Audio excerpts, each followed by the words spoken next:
Hello students, how are you all? Hope you all are fine and doing good. Today we will start chapter 7 of geography, our country India. What we are going to study in this chapter? We are going to study about the locational setting.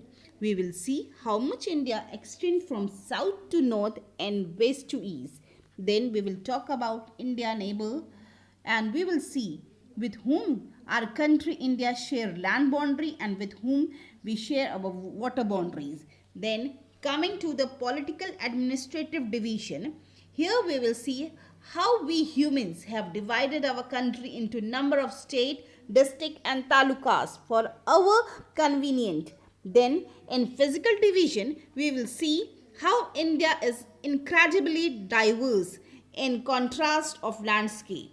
Before we start our chapter, do share this video with all your friends and subscribe my channel and hit the bell button so that you get all the notification.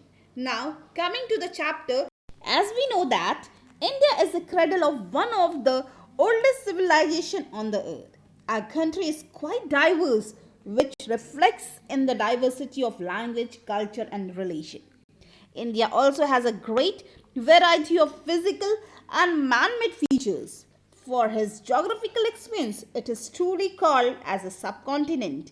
In the north, it is bounded by the lofty Himalayas, which protect us from the cold Siberian winds. Due to the Himalaya, we have subtropical climate. Then we have oceans as a natural boundaries to protect us. In the west, we have the Arabian Sea, the Bay of Bengal in the east, and the Indian Ocean in the south. And this part of our country is called a peninsula because this piece of land is surrounded by water on three sides. Now coming to the major facts of India. Total area of India is 3.28 million square kilometer. We are the seventh largest country in the world after Russia, Canada, China, USA, Brazil and Australia.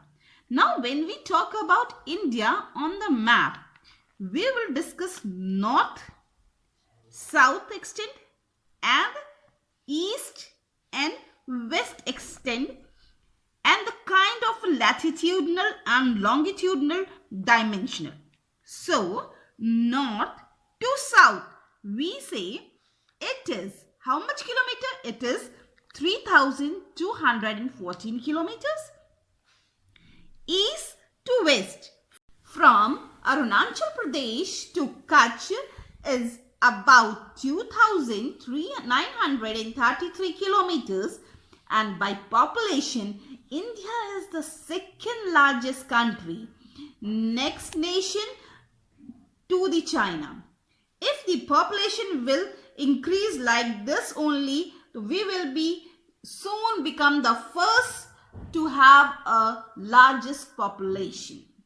Now when we talk about the latitudinal aspect, I can say India extends from 8 degree 4 minute north to 37 degree 6 minute north.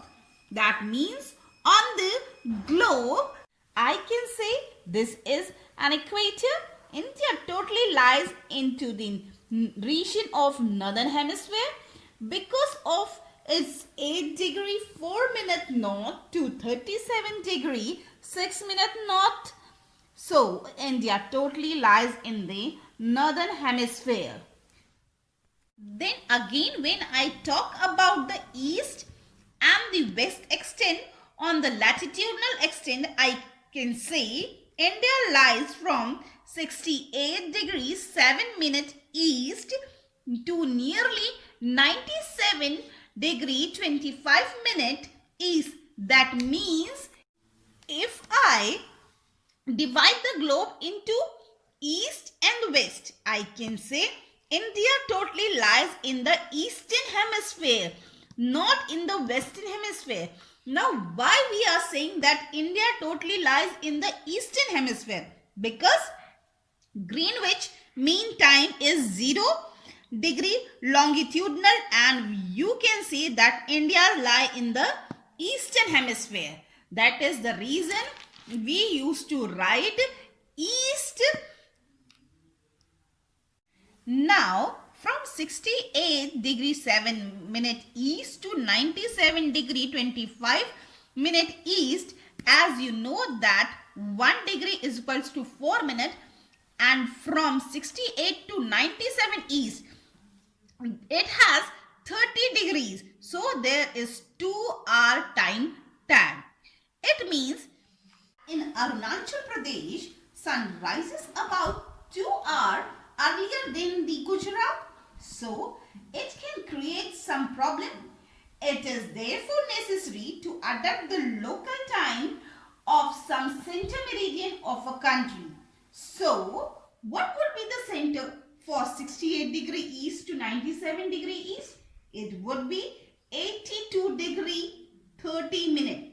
And this is considered as the standard meridian or the Indian Standard Time, which is accepted universally for India. We have already covered understanding the time zone in chapter 2 of NCERT class 6.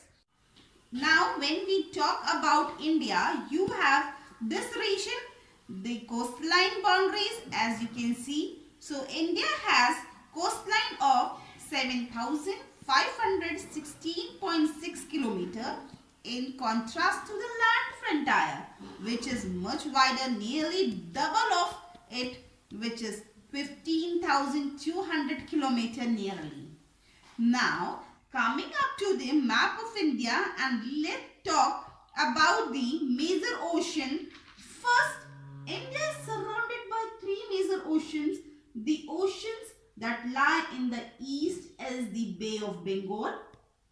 Toward the west you have Arabian Sea, and toward the south you have Indian Ocean. Now when we talk about the India and its state, you have all the states which are the part of the mainland. Only 2 union territories, that is Lakshadweep, that lies in Arabian Sea, and Andaman and Nicobar Island, that lies in the Bay of Bengal, are the part of Indian island group. So except Lakshadweep and Andaman Nicobar, all the states and union territories are the part of the mainland. Now when we talk about the neighboring countries, or we can say land neighboring countries of India, you have Pakistan, you can see here, which borders towards its west. Then you have a small section here, you can see, of Afghanistan that touches India through a Pak occupied, this is Pak occupied Kashmir. You have a major extent of India that run or have a boundary with China. So India has a significant boundary with China. Then you have an Indian boundary with Nepal, you can see here. Nepal, you have boundary with Bhutan, with Bangladesh, you can see here, with Bangladesh, and finally with Myanmar here. So these are the nations where India have a land boundary. So as I said, India has a common boundary with Pakistan, Afghanistan in northwest, and with China, Nepal and Bhutan in the north, and with Myanmar and Bangladesh in the east. Now let's move on the ocean boundaries. You can see here our boundaries. If I say you have 2 sets of island group here. First is, you can see here, it is Maldives, which lie in Arabian Sea, south of Lakshadweep. Then you have Sri Lanka, which is separated from India with a narrow stretch of water called a Park Strait. Now what is strait? A strait is a naturally formed narrow, typically navigable waterway that connected 2 large bodies, and here 2 large bodies are connected here. So you can see Arabian Sea and Bay of Bengal are connected here. So Most commonly, it is a channel of water that lie between two land masses, and two land masses, India Peninsula and Sri Lanka, are connected here by a park street. So, these all are the surrounding nation or the neighboring nation of India. You have an extent of boundary that is mentioned here. As you can see, has a huge boundary with Bangladesh, as you can see, with 4096 kilometers, and then with China 4057 kilometers, and then comes Pakistan with 3323 kilometers. Then after it is Nepal, and then Myanmar. With Bhutan, you can see here, India has the smallest boundary in term of kilometers or distance. I would say it is 699 kilometers. So here we have completed our topic. For the further videos, please subscribe our channel, hit the bell icon so that you can get the notification. Thank you. Have a nice day.